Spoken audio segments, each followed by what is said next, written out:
I hear and I forget. I see and I remember. I do and I understand. अशी एक सुंदर म्हण आहे. सायकॉलॉजी सांगते की जेव्हा तुम्ही एखादी गोष्ट फक्त ऐकता किंवा वाचता तेव्हा ती तुमच्या शॉर्ट टर्म मेमरीमध्ये जाते. पण जेव्हा तुम्ही तीच गोष्ट स्वतःच्या हाताने प्रॅक्टिकली करता, स्वतः चुका करता आणि त्या सॉल्व्ह करता, तेव्हा ते नॉलेज तुमच्या सबकॉन्शियस माइंडमध्ये आणि प्रॅक्टिकल मेमरीमध्ये कायमचं फिट होतं. You never forget what you build with your on hands. विचार करा, लहानपणी जेव्हा आपण सायकल चालवायला शिकलो होतो, तेव्हा आपण सायकल कशी चालवायची याचं कोणतंही पुस्तक किंवा नियम वाचले नव्हते किंवा YouTubeवर एखादा व्हिडिओ सुद्धा बघितला नव्हता.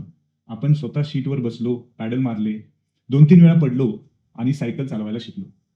आज बऱ्याच वर्षानंतरही जर मी तुम्हाला सायकल दिली, तर तुम्ही 1 सेकंडमध्ये सायकल चालवू शकता, बरोबर? Why? Because you didn't just study it, you did it on yourself. आजच्या या व्हिडिओमध्ये आपण एका अत्यंत महत्त्वाच्या विषयावर बोलणार आहोत. Learning by doing. जेव्हा तुम्ही कोणतीही गोष्ट स्वतःच्या हाताने करता, तेव्हा ती तुमच्या मेमरीत फक्त स्टोअर होत नाही, तर ती कायमची लॉक होते. So if you want to truly master any skill and never forget it, today's video is specially for you. Let's get started. एखादी टेक्नॉलॉजी किंवा एखादी कॉन्सेप्ट तुम्हाला शिकायची असेल, तर ती टेक्नॉलॉजी किंवा कॉन्सेप्ट वापरून प्रोजेक्ट करायला सुरुवात करा. Project based learning is the best way to learn anything. सुरुवातीला छोटे छोटे प्रोजेक्ट्स करायला शिका व नंतर मोठे व चांगले प्रोजेक्ट्स निवडा व त्यावर काम सुरू करा. आजच्या व्हिडिओमध्ये आपण खास करून कम्प्युटर इंजिनिअरिंग, AIML आणि डीप लर्निंग चे प्रोजेक्ट्स कसे निवडायचे याचं एक प्रॉपर फ्रेमवर्क आणि पद्धत समजून घेणार आहोत. जर तुम्ही ही मेथड फॉलो केली, तर तुमचा प्रोजेक्ट फक्त सबमिशन पुरता मर्यादित राहणार नाही, तर तो तुम्हाला एक ग्रेट करिअर सुद्धा देऊ शकतो. आणि जर तुम्ही इतर कोणत्याही स्ट्रीमचे किंवा ब्रँचचे स्टुडंट असाल, तर तुम्ही फक्त हे फ्रेमवर्क आणि माइंडसेट समजून घ्यायचा आहे आणि तो तुमच्या स्वतःच्या डोमेनवर अप्लाय करायचा आहे. Artificial intelligence, machine learning, deep learning या डोमेनमध्ये प्रोजेक्ट सिलेक्ट करण्याचे मुख्य 2 अप्रोच असतात आणि ते 2 अप्रोच समजले की तुमचं अर्ध्यापेक्षा जास्त कन्फ्युजन इथेच संपतं. पहिला अप्रोच आहे प्रॉब्लेम फर्स्ट अप्रोच. या अप्रोचमध्ये तुमच्या डोक्यात आधीच एक प्रॉब्लेम स्टेटमेंट तयार असतं. कदाचित तुम्ही कुठेतरी वाचलेलं असतं, स्वतः एक्सपिरियन्स केलेलं असतं किंवा तुमच्या प्रोफेसरनी ते तुम्हाला दिलेलं असतं. एकदा प्रॉब्लेम क्लिअर झाला की मग काम सोपं होतं. त्या प्रॉब्लेमशी रिलेटेड डेटा सेट शोधायचा किंवा रॉ डेटा कलेक्ट करायचा. कॅगल, UCI repository, government open data portals, research papers हे सर्व वापरून तुम्ही डेटा सेट सर्च करू शकता किंवा तुमचा डेटा सेट तुम्ही स्वतः बनवूही शकता. या अप्रोचचे काही एक्झाम्पल्स मी तुम्हाला सांगतो. शेतात पिकावर पडणारी कीड किंवा रोग वेळेवर ओळखता येत नाहीत, ज्यामुळे शेतकऱ्यांचे बरेच नुकसान होते असं तुम्हाला वाटतं व तुम्हाला त्यांना मदत करायची आहे. मोबाईल कॅमेराने पानावरील डाग स्कॅन करून पिकाचा आजार आणि त्यावरचे औषध सुचवणारे ॲप तुम्हाला बनवायचे आहे. हा झाला प्रॉब्लेम स्टेटमेंट. यानंतर तो सॉल्व्ह करण्यासाठी तुम्ही पुढील काम करता किंवा तुम्हाला पुढील काम करावं लागतं. दुसरे एक्झाम्पल पाहू. शहर किंवा चौकांमध्ये ॲम्ब्युलन्स किंवा इमर्जन्सी गाड्या ट्रॅफिकमध्ये अडकतात. हे तुमचं ऑब्झर्वेशन आहे व तुम्हाला ॲम्ब्युलन्स डिटेक्ट होताच आपोआप सिग्नल ग्रीन करणारे AI सिग्नल ऑटोमेशन मॉडेल बनवायचं आहे. याला म्हणतात प्रॉब्लेम स्टेटमेंट तयार असणं. जंगलातील आग, फॉरेस्ट फायर खूप उशिरा लक्षात येते व त्यामुळे मोठा विनाश होतो असं तुम्ही टीव्हीवर पाहता व तुम्हाला सुचतं की सॅटेलाइट फोटोंवरून जंगलातील धूर किंवा तापमान वाढ डिटेक्ट करून जंगलातील आगीचं अर्ली वॉर्निंग देणारं सिस्टम बनवता येईल का? म्हणजे इथं तुमच्या डोक्यात फक्त आयडिया आली आहे, प्रॉब्लेम आयडेंटिफाय झाला आहे, पुढे तो कसा सॉल्व्ह करायचा हा नंतरचा भाग आहे. तर या अप्रोचला म्हणतात प्रॉब्लेम फर्स्ट अप्रोच. हा अप्रोच तेव्हा बेस्ट काम करतो जेव्हा तुम्हाला एखाद्या कॉजबद्दल पॅशन असतं, जसं health care, agriculture, education, disaster management वगैरे वगैरे, आणि तुम्ही इम्पॅक्ट पासून डेटाकडे उलट काम करत असता. यानंतरचा दुसरा अप्रोच आहे डेटा फर्स्ट अप्रोच. हा अप्रोच जवळपास कुणीच नीट शिकवत नाही किंवा सांगत नाही. पण खरं सांगायचं तर यातूनच सर्वात ओरिजिनल, सर्वात इम्प्रेसिव्ह प्रोजेक्ट्स तयार करता येतात. या अप्रोचमध्ये तुम्ही प्रॉब्लेम पासून सुरुवात करत नाही. तुम्ही सुरुवात करता तुमच्या आजूबाजूला असलेल्या डेटापासून आणि मग विचार करता या डेटाचा वापर करून मी कोणता प्रॉब्लेम सॉल्व्ह करू शकतो. किंवा तुमच्याकडे आधीपासूनच एक डेटा सेट उपलब्ध असतो आणि त्या डेटाचा स्टडी करून तुम्ही एक चांगला प्रॉब्लेम स्टेटमेंट डिझाइन करता किंवा जनरेट करता.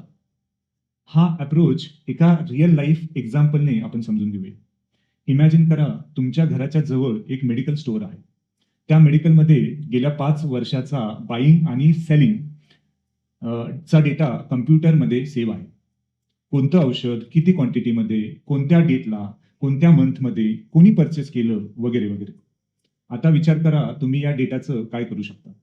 तुम्ही तो 5 वर्षाचा डेटा घेऊन त्याला सीझनल वेदर कंडिशन सोबत मॅप करून पॅटर्न फाइंड आउट करू शकता.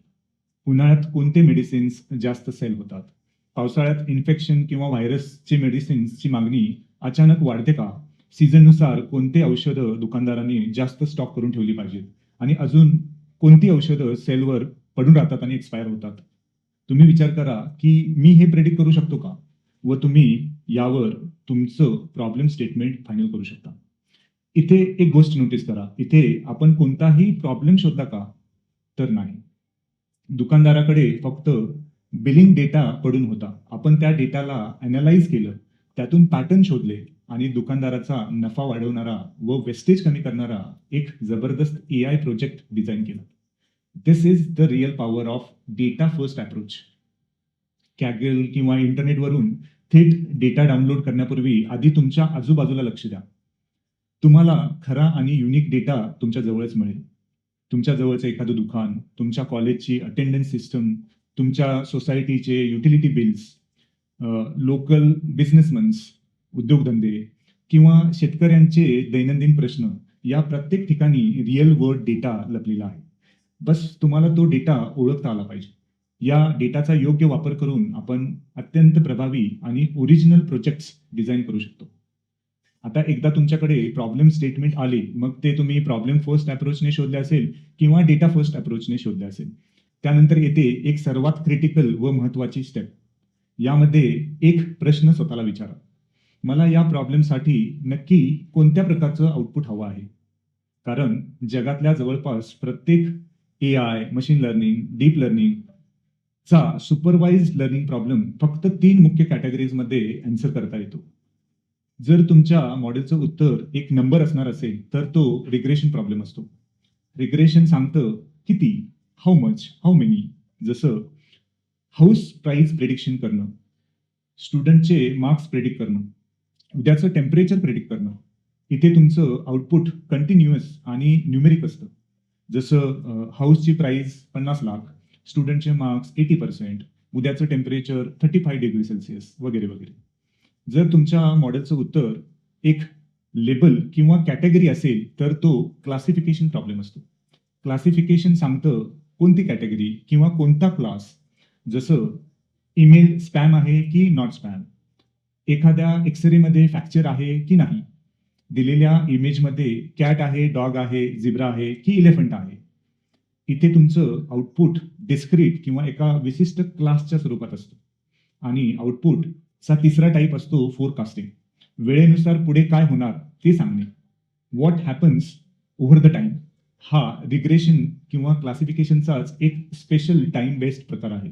इथे तुम्ही फक्त एक सिंपल व्हॅल्यू प्रेडिक्ट करत नाही, तर एखादी गोष्ट फ्युचरमध्ये वेळेनुसार कशी बदलेल हे प्रेडिक्ट करता. पुढच्या आठवड्यातल्या स्टॉकची प्राइस काय असेल, पुढच्या सीझनचे मेडिसिन डिमांड काय असतील, पुढच्या महिन्यातला इलेक्ट्रिसिटी लोड कसा असेल. जर तुमच्या डेटा आणि सोल्युशनमध्ये वेळ, टाइम हा कोर व्हेरिएबल असेल तर तुम्ही फोरकास्टिंग करत असता. तसेच जर तुम्ही अनसुपरवाइज्ड लर्निंग प्रॉब्लेम सॉल्व्ह करत असाल तर त्याचं तुम्हाला क्लस्टरिंग किंवा असोसिएशन रूल मायनिंग करता येतं.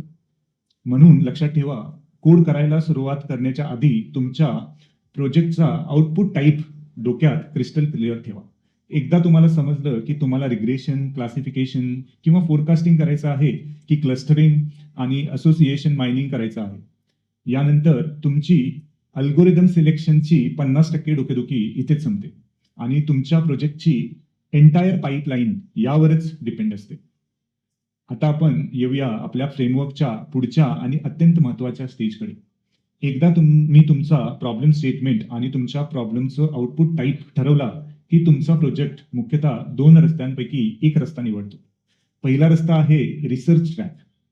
इथे तुम्ही IEEE, स्प्रिंजर, एल्सवियर किंवा ACM यासारख्या रिप्युटेड जर्नल्समधील पब्लिश्ड पीअर रिव्ह्यूड पेपर कडे जाता आणि तुमच्या आवडीच्या डोमेनमधील रिसेंट काम शोधता. समजा तुमचा मुख्य इंटरेस्ट CNN कन्व्होल्युशनल न्यूरल नेटवर्क मध्ये आहे, तर गुगल स्कॉलरवर जाऊन सर्च करा CNN applications in medical imaging किंवा CNN इन ऍग्रिकल्चर. किमान 3 ते 5 नवीन रिसर्च पेपर वाचा आणि त्यातील रिसर्च गॅप शोधा.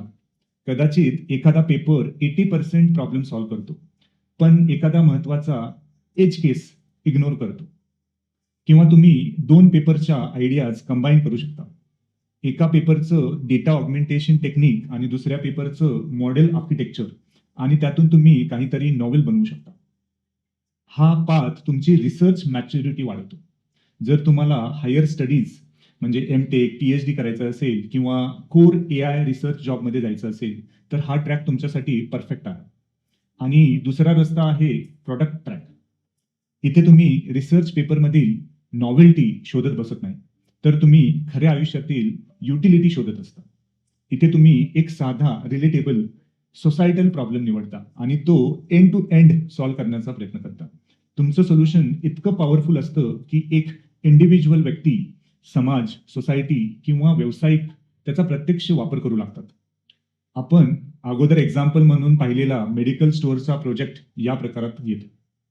शेतकऱ्यांसाठी क्रॉप डिझीज डिटेक्टर ॲप किंवा एखाद्या छोट्या दुकानदाराला GST बिल्स ऑटो जनरेट करून देणारा एजंटिक AI असिस्टंट सुद्धा या प्रकारात येऊ शकतो.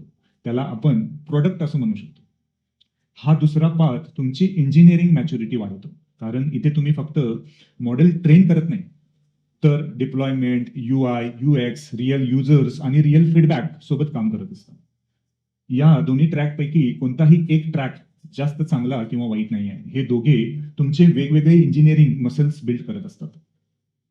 पण मित्रांनो, या 2 ट्रॅकच्या पुढे जाऊन आता मला तुम्हाला एक गोष्ट खरंच मनापासून सांगायची आहे, जिचा प्रोजेक्टशी किंवा प्रोजेक्ट कोडशी काही संबंध नाही, प्रोजेक्ट आर्किटेक्चरशीही काही संबंध नाही, किंवा मी इथे सांगत असलेल्या फ्रेमवर्कशीही काही संबंध नाही. पण तुम्ही तो कोड का लिहित आहात, तो प्रोजेक्ट का बनवत आहात, याच्याशी त्याचा पूर्ण संबंध आहे. असे अनेक स्टुडंट्स असतात जे प्रोडक्ट लेवल प्रोजेक्ट निवडतात. ते फक्त एकाच विचाराने, मला याचं एक स्टार्टअप बनवायचं आहे, मला फेम, पॉप्युलॅरिटी हवी आहे, मला मोठा फाउंडर बनायचं आहे, मला खूप पैसे कमवायचे आहेत. आणि एखाद्याला यशस्वी होण्याची इच्छा असणं यात काहीच चूक नाही. पण एक सायलेंट ट्रूथ आहे जे आपल्या प्राचीन परंपरेशी, अध्यात्माशी जोडलेलं आहे. ते म्हणजे कर्मण्ये वाधिकारस्ते मा फलेषु कदाचन.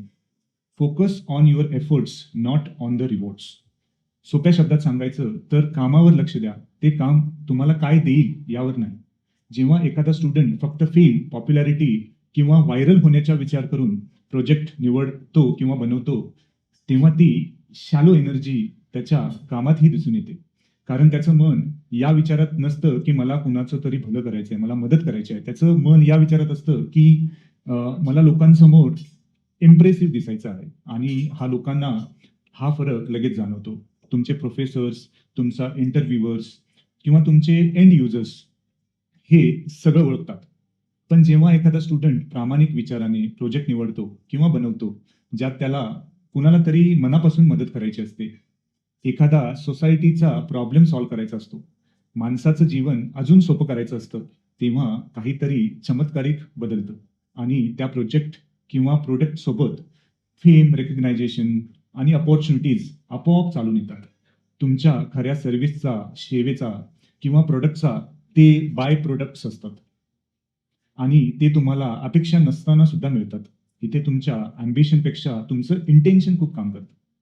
हे तत्वज्ञान मी तुम्हाला काही रिअल वर्ल्ड एक्झाम्पल्स मधून समजून सांगू शकतो. पहिलं एक्झाम्पल डॉक्टर वर्गीस कुरियन यांचं सांगतो. अमूलचे ते संस्थापक आहेत. त्यांनी भारतातील सर्वात मोठा डेअरी ब्रँड बनवायचा म्हणून सुरुवात केली नव्हती. त्यांनी शेतकऱ्यांचं मिडलमॅनकडून होणारं शोषण त्यांना थांबवायचं होतं. त्यांनी शेतकऱ्यांना मदत करणारी सिस्टम बनवली आणि अमूल हा त्याचा बाय प्रोडक्ट आहे. डॉक्टर गोविंदप्पा वेंकटस्वामी ज्यांनी अरविंद आय केअर सुरू केलं, ज्या गरीब लोकांना मोतीबिंदूचे ऑपरेशन परवडत नव्हते त्यांचे अंधत्व दूर करणे हाच त्यांचा एकमेव ध्येय होता. आंतरराष्ट्रीय प्रसिद्धीचा त्यांनी विचार सुद्धा केला नव्हता.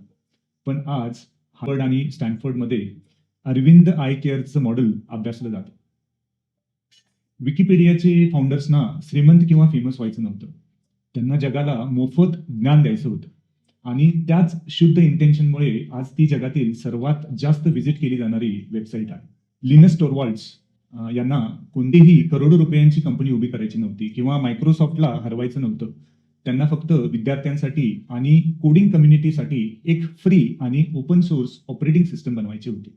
आज जगातले 90% पेक्षा जास्त सर्व्हर्स, सर्व सुपर कम्प्युटर्स, सर्व अँड्रॉइड फोन्स आणि AI मॉडेल्स चालवणारे क्लाउड सर्व्हर्स लिनक्स ऑपरेटिंग सिस्टमवर चालतात. श्रीमंत होण्याचा विचार न करता बनवलेली ही सिस्टम आज आधुनिक कम्प्युटरचा पाया बनली आहे. या सर्व एक्झाम्पल्समध्ये सुरुवात ही नेहमी कोणाचा तरी त्रास कमी करण्याच्या विचाराने झाली आहे. I hope that you have understood my framework of selecting a project and the core philosophy of learning things by doing on yourself. Project कसा सिलेक्ट करायचा तिथपासून ते आपल्या कोडचा खरा उद्देश काय असावा इथपर्यंतचा संपूर्ण रोड मॅप आता तुमच्या समोर आहे. म्हणून यापुढे फक्त सबमिशन पुरता किंवा कागदावर ग्रेड्स मिळवण्यासाठी प्रोजेक्ट करू नका. So keep thinking for the solution to the real societal problems. आपल्या आजूबाजूला असलेल्या खऱ्या समस्या ओळखून आणि तुमच्या टेक्नॉलॉजीचा वापर करून त्या सोडवण्याचा प्रयत्न करा. आणि या व्हिडिओच्या शेवटी आपण जे सर्वात महत्त्वाचा विचार मांडला तो नेहमी लक्षात ठेवा. फेम, मनी, पॉप्युलॅरिटी आणि सक्सेसच्या मागे धावण्यापेक्षा जेव्हा तुमचा इंटेन्शन कोणाची तरी मदत करण्याचा असतो आणि समाजाचा त्रास कमी करण्याचा हेतू असतो तेव्हा सक्सेस हा तुमच्या कर्माचा बाय प्रोडक्ट बनून आपोआप तुमच्या मागे येतो.